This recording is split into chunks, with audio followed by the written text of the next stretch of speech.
Hola a todos, en este video veremos la automatización de un taladro de árbol para realizar perforaciones a una lámina metálica, y también el arranque de un motor de trifásico, gobernando también su sentido de giro. Esto con la ayuda de controladores lógicos programables. Este es un hardware que puede recibir las instrucciones desde diferentes tipos de códigos, sea ladder, diagrama de bloques de funciones, diagrama de bloques secuenciales y texto estructurado. Lo que realmente importa es que el PLC reciba la secuencia de unos y ceros de forma coherente, y se refleje en los movimientos adecuados de los dos automatismos. Algunos códigos traen sus ventajas y desventajas al programar el PLC, la elección iría sujeta al caso práctico, ya que estos indican el número de variables y la complejidad total. Taladro de árbol. El taladro que perforará la lámina metálica, se programa para que haga la siguiente cadena de agujeros y las siguientes son las funciones de esta máquina convertida en automatismo. Se da encendido mediante el pulsador de encendido. El automatismo mediante 4 prensas sujeta la lámina cuadrada desde sus caras laterales. Al accionar el pulsador de inicio, inicia el giro de la broca, seguido de su avance hacia la lámina, junto con aporte del líquido refrigerante. El tiempo de taladrado es de 10 segundos, por lo que luego de ese tiempo momento la broca retrocede a su posición inicial. Después de un tiempo prudencial de 3 segundos, el PLC cambia el lugar de taladrado movilizando las prensas y a la lámina mediante servomotores. Se repite el proceso de avance de la broca agregando el líquido refrigerante, posterior al tiempo de taladrado este retrocede. De nuevo la base de las prensas y la lámina son movidas por los servomotores a su último punto de taladrado. Una vez hecho el último agujero, este es apagado junto a la motobomba, y cuando la broca ha vuelto a su posición inicial, los servomotores son desenergizados retornando la base de la prensa y la lámina a su sitio original, dando por terminado el maquinado. Para las tareas u operaciones de secuencia, el lenguaje ladder es el adecuado, por su cualidad de realizar las tareas paso a paso, necesario para realizar los agujeros uno por uno en la lámina metálica. Se enlistan las salidas necesarias para el PLC, que gobernará esta máquina herramienta. Estas son 2 servomotores para mover la pieza a trabajar. 4 motores para el prensado de la pieza a trabajar. Un taladro con la broca.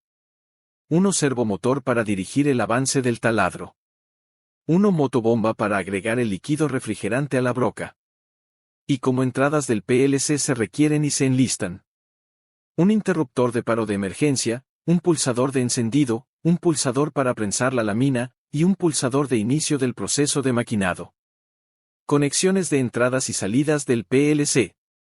La fuente eléctrica es de corriente alterna con su protección ante cortocircuito, y son conectadas en las terminales de potencia del PLC en su parte superior.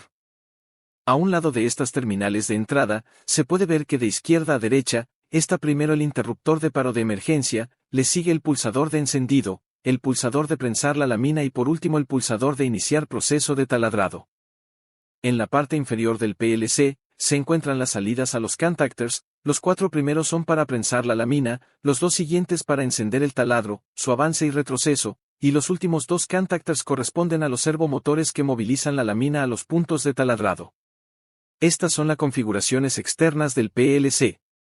Programación del PLC, secuencia de pasos. Ahora programamos al PLC desde el entorno de desarrollo para indicarle qué debe hacer con las entradas y salidas. El programa desarrollado que gobierna toda la máquina es el siguiente. Como medida preventiva, se cuenta primero con el interruptor de paro de emergencia, posteriormente le sigue el pulsador de encendido de la máquina que energiza el relé 1, y que activa su compuerta Q1, que lo mantiene funcional cuando se desactive el pulsador de encendido.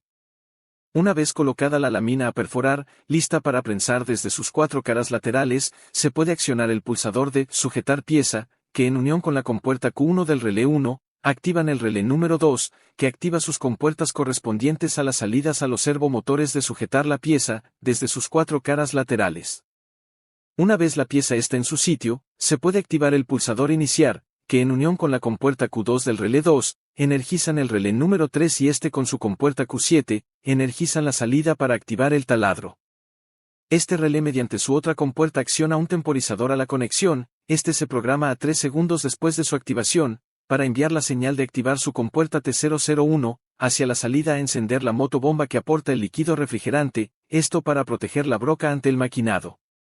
El relé número 3 en unión con la otra compuerta del temporizador T001, activan el relé temporizador de barrido T002, que una vez activado envía su señal por un tiempo, posterior a esto, deja de hacerlo. Durante ese tiempo de energizado, activa su compuerta activando la salida al servomotor que realiza en avance de la broca. Cuando termina esta señal, esta se desenergiza, realizando su retroceso. El relé número 3, también con otra compuerta activa un temporizador a la conexión T003, que este cuenta los tiempos de taladrado y envía su señal a los 17 segundos, que mediante su compuerta normalmente cerrada, desenergiza el temporizador T001 y con este, la motobomba y el avance de la broca. El temporizador T003 también activa su compuerta hacia un nuevo temporizador, el T004 que en un tiempo prudencial de 3 segundos activa su compuerta hacia las dos salidas, los servomotores direccional X y direccional Y, que reciben un voltaje a la mitad de su capacidad, moviendo la pieza, y por lo tanto reposicionando la broca en su nuevo punto de perforación, que es centro de la lámina.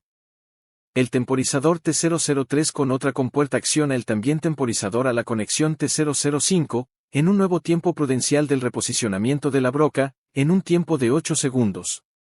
Al activarse su compuerta en unión a esta otra compuerta del relé número 3, envían la señal de activación de nuevo al temporizador T001, en un tiempo de 3 segundos. Como vimos, este temporizador con su compuerta acciona la salida hacia la motobomba del líquido refrigerante, repitiendo el proceso del taladrado. Luego de esta nueva perforación, al momento de desenergizar este temporizador T001 nuevamente con otro relé, también de manera indirecta envía una señal adicional hacia las salidas direccional X y direccional Y que estarían recibiendo más voltaje, llegando a su máxima capacidad, moviendo de nuevo la pieza y por lo tanto, reubicando la broca a su nuevo punto de perforación. Este sería el planteamiento de la programación que ejecutaría las perforaciones propuestas. Te dejo el dibujo de este código en la descripción. Control de arranque de motor y su sentido de giro. Este caso es diferente al anterior porque no es tan necesaria una secuencia de pasos extendidos, por lo que el código adecuado sería el de bloques de funciones. Tiene por característica que al cambiarle valores de entrada, incluso a la marcha del código, ésta te puede cambiar las respuestas. Se podría decirse que el PLC siempre estaría pendiente de tus nuevas decisiones a la marcha. Las entradas del PLC son las siguientes.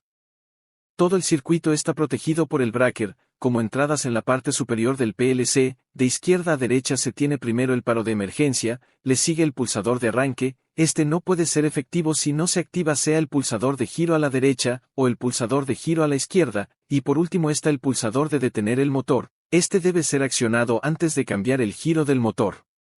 Las salidas del PLC son las siguientes. Como elementos de salida se tienen en la parte inferior del PLC, el contactor que establece en la bornera del motor el sentido de giro a la derecha, el contactor para el sentido hacia la izquierda, y para el arranque en frío el contactor para la conexión en Y, y por último el contactor para el funcionamiento normal, la conexión en delta. Programación del PLC.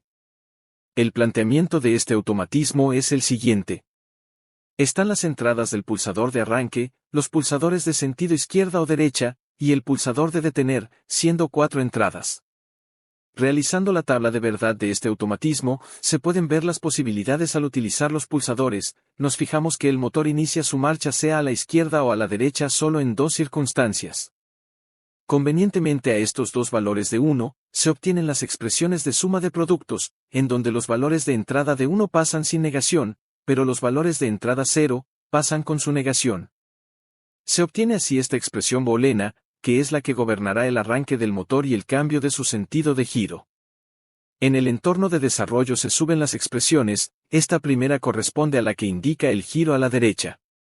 Los bloques de funciones que realizan el giro a la derecha inician con una entrada a una función AND, que solo acepta las circunstancias de giro a la derecha según la tabla de verdad, esta envía su señal a la salida Q2 al contactor que ordena la bornera del motor a girar a la derecha, recibe también la señal el temporizador B007 a la conexión, que cuenta 5 segundos, dentro de ese breve tiempo la función SOR recibe señal de una de sus entradas pero de la otra no, por lo que envía su señal.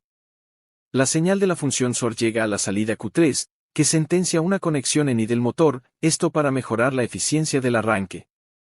Después de los 5 segundos termina esa señal, dejando de enviar la señal y pasando esta a la salida Q1 que sentencia una conexión en delta del motor ya en funcionamiento pleno, que es con que estaría trabajando normalmente. Para el giro a la izquierda se determina una formación igual, pero con la diferencia de enviar la señal de salida Q5 a la bornera del motor que indica el giro en ese sentido, primero en conexión en Y, y luego en conexión en delta. Podemos concluir que los códigos de programación tienen sus características, por lo que tienen sus mejores usos dependiendo en problema a abordar. Se puede utilizar un solo código para resolver toda clase de problemas, pero esto podría traer complejidad en el código haciéndolo más extenso. Para problemas intrincados, la mejor manera de plantear un código es utilizarlos a ambos. Esto podría requerir más esfuerzo y tal vez un nuevo entorno de desarrollo, pero al final se obtiene una mayor simplicidad y comprensión al momento de sectorizar posibles fallas del programa planteado. Muchas gracias por ver este video, dale like si te pareció interesante, no olvides suscríbete al canal para recibir notificaciones cuando subamos más videos de ciencia e ingeniería. Hasta pronto.